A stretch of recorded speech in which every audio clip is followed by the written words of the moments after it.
Hello, everyone. This is Tim Hoven for timhoven.com. And I have a very special guest, Michelle Swanson, who is running for re-election in Ward 7 in Clearwater County. Michelle, thanks for clearing your schedule here on Friday afternoon to do this interview. No worries, Tim. Thanks for the opportunity to speak with you today. So, Michelle, tell us a bit about yourself. Sure.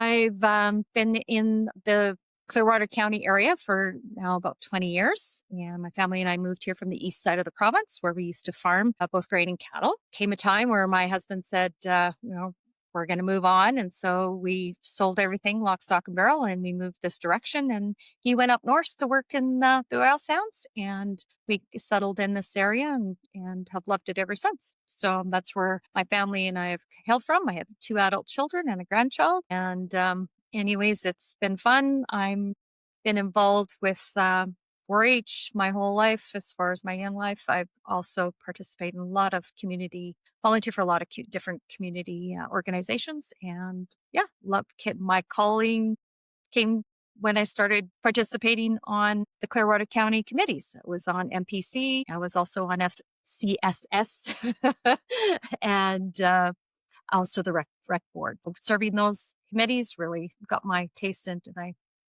2007 said, I'm going to serve. So you've been on council for 8 years now. Yep. Why do you have a passion for municipal politics? Well, for 4 of those years, you sat beside me. So you know a little bit about why I was interested in politics. And I think it is truly serving the community. It's the closest proximity to what we deal with the day-to-day problems and the day-to-day challenges of our community. And for me, it's all about finding those opportunities to help put forward, a positive and in all the other challenges. And so, yeah, it's been good that way. This last term has been a little bit different. Of course, it's post-COVID. So with that, it was trying to get back on track, trying to get back into a routine. And I think we've done it. And this next term will be very interesting as well. They always are. So if you're elected on Monday, what would your number one priority be for the next 4 years? There are your imminent concerns, and then the ones that need to be started and taken through the 4 years and taken over time. I would say in the next 4 years, it is basically a regroup as to, I would like to see us go through a few different policies in regards to our roads. We have some challenges of course, with the twinning of Highway 11 that is proposed, which will add a lot of side roads for us. So there's going to be budget implications for us on that and different accesses. So for me, it's like, can we make some of these roads? I know it's been band free, but maybe we can do them at a less cost because it's getting more and more expensive to build a paved road. Like we're up to about 1.6 million. If we can find something that, maybe we can figure it out, better gravel roads and that. So for me, it's the road system because industry is not going away. It's actually I feel it's going to be more important. So looking back on these past 4 years, what's been the biggest success for this council? And what has been the biggest challenge for this council? Well, it's one and the same. And for me, it's the biggest success is our broadband for me because we had the largest ever grant given to Clearwater County from the federal and provincial government, which is the tune to about $68 million. But it's also been the biggest challenge because that particular grant it's a funding for residences. It's not necessarily funding for the businesses and industry, but we have an opportunity to create and add those businesses and industry. And hopefully going forward in the future, as we know, the oil industry is picking up. There's the data center conversation. There's the small modular reactor conversation because they need connectivity in order to operate. And I'm a firm believer of having sovereign data. So I want a data center. I want my information being stored on Alberta soil. I don't want it in another country or whatever else. So having data centers to me is important if they're in Alberta. But it'd be nice in our county. And having that opportunity to, I guess, like the broadband is good for telehealth. It's good for education. It's not going away. Our kids are using it. They are using the tools, Internet of Things. And of course, we all know quantum computing is jumping leaps and bounds. And having that foundation of a good fiber optic is important. And it's a great I don't know, the county's been talking about it for over 20 years. So it's nice to see this. I was not a proponent unless we got grants. I was in favor of core backbone, we called it. But now that we've got the grants, it makes more sense to just get it to straight through to the residents and hook up a lot of businesses too. So it's exciting. It will be very exciting when that project is finally, I don't want to say past the starting gate, but as soon as it's got paying customers who can start to enjoy those benefits. A question about the code of conduct.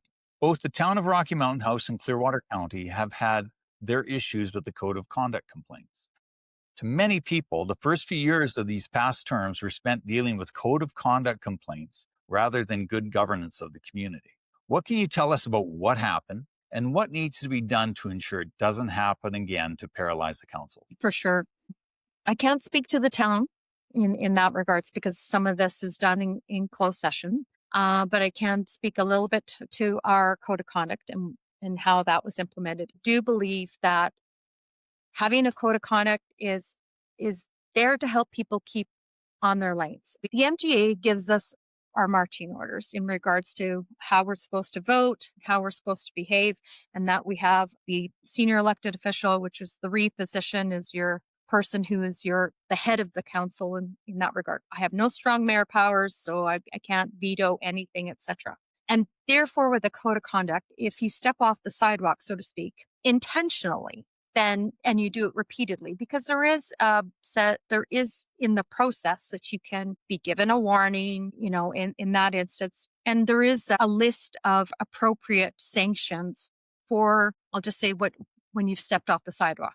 What are those going to be? For me, those are hard things. Those are hard issues, and sometimes bad behavior or difference of opinion, you're not going to change them, and that's your only tool to help bring back a more cohesive, functioning council at some point in time. I wish that the province will go down to having ethics commissioner, and if the province wants this for the municipalities, then they should be the ones funding this and the one, having that. And maybe it's having 3 ethics commissions for the north, south, and central, that can for the regions, because we have so many municipalities as well.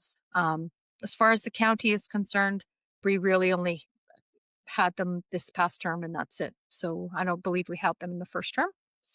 And I think it can do better, and I'm anxious to see what the Minister, Dan Williams, will do. So the province removed their code of conduct for municipal councillors. Are there plans for the province to bring in a new one, or do you know what they're planning to do? Well, according to Minister Williams's mandate letter, he is supposed to be bringing in something in that regards here very shortly. So I would imagine once they get back into the ledge here in the next week or 10 days or so, and with the conference of AB Munis in mid-November and our rural municipalities conference in third week of November, they'll be making some announcements right soon. I'm anticipating that and assuming that. Okay. Do you believe the RCMP is the best police force to give us a peaceful and secure life in our communities? Should we as a county pursue a different option? Great question. And I think the RCMP over time, and they're not an autonomous, they do get their marching orders from the feds. I think for me, we need to have a combination. I know our CPOs are protect our county's infrastructure. We have specialized powers or privileges, I guess, so we can stop for speeding as well. That's been given. I think more on the lines of this, Tim, is the fact that the justice system is broken. It really comes to that. I would love to see the justice system fixed first. And then I think the combination between the sheriff's CPOs and the RCMP can really be an effective force together. Getting rid of them entirely is not an option, but we need to have a memo of understanding or something where we can all have those powers going forward. Well, with the 3 reserves in the western part of the county, the RCMP are never going to be 100% gone, because they will always be there to monitor the First Nations. So you're right, they will be here. To what extent should people be able to do what they want with their land? How is this balanced with the concerns of neighboring landowners who may oppose development? And just to give you a little more information, there are so many people who want the absolute freedom to do what they want on their land, but they also want to be able to hold that veto vote over controlling what their neighbor gets to do on the other side of the fence. So how do you manage that, those divergent viewpoints? Oh, absolutely. But I think it goes back to Tim is we got to start talking to our neighbors again. And we don't do that enough. And I just recently went to talk to a couple of the Red Deer County councilors because they just brought in their third title this summer. And what they did, and I really want when we do our land use bylaw review, because this is where this is at in our MDP review, I really would like to see that brought have us really look at that. So you could technically have a third title out, but the remainder of that property, remainder of that quarter section would become a non-residential ag, meaning you can't have any kind of residence on the remainder of that property. You can have corrals and you can have granaries, but you can't have a residence on the remainder of that land. So I think that's a good balance with something like that, especially in our eastern side of our county where there's more pressure on the ag to protect the ag land. And the closer you get to QE2 as well, because we know how the growth is really coming there. And at the end of the day, I believe in property rights, but I also believe in the fact that you really need to talk to your neighbor about certain things. And the radical stuff, yeah, no, I that we had a proposal, for example, for a campground. The campground was so out there. It wasn't close to a major road. It wasn't, and it didn't make sense. But and our county is so diverse. It's hard to pigeonhole something in one box. Every piece of property is its own decision. So, hey, leave it to MPC. I think that's where the chosen. It's a pretty balanced committee of having some councillors and members at large. And you and I both served on that, and we understand that land development's important. So we're 5 years out from when the government acted on COVID. The federal government acted in a certain way, the provincial government acted in a certain way, and our municipalities responded to both of those by acting in a certain way. What do you think the governments could have done differently? What did they do well and what did they do wrong? Well, that was for me personally. I was coming back from a vacation. So, of course, I was listening to this, starting, that would have been January 2020, February 2020. So it's like any national media for me. The national media is quite censored. There is a bias. And so it's to try and find I wish the media was more neutral presenting all the facts, but unfortunately that you have to seek out other information to try and get a balanced opinion on that. So in regards to COVID for myself, and it's always been this way, that it is a personal choice. I know within my own family, it was a divided issue. For me, what I didn't like about it was how it shut down all the small business. Why would you shut down a small business and still keep open a Costco or Walmart? But as far as a population, that fear was too much. It was really sad for some families. You and I both live in the county. We live in the country. The need to see for people. But I have family that live in these cities, and they really struggled. And I, just going outside on a balcony, and I felt for them. So it's too bad.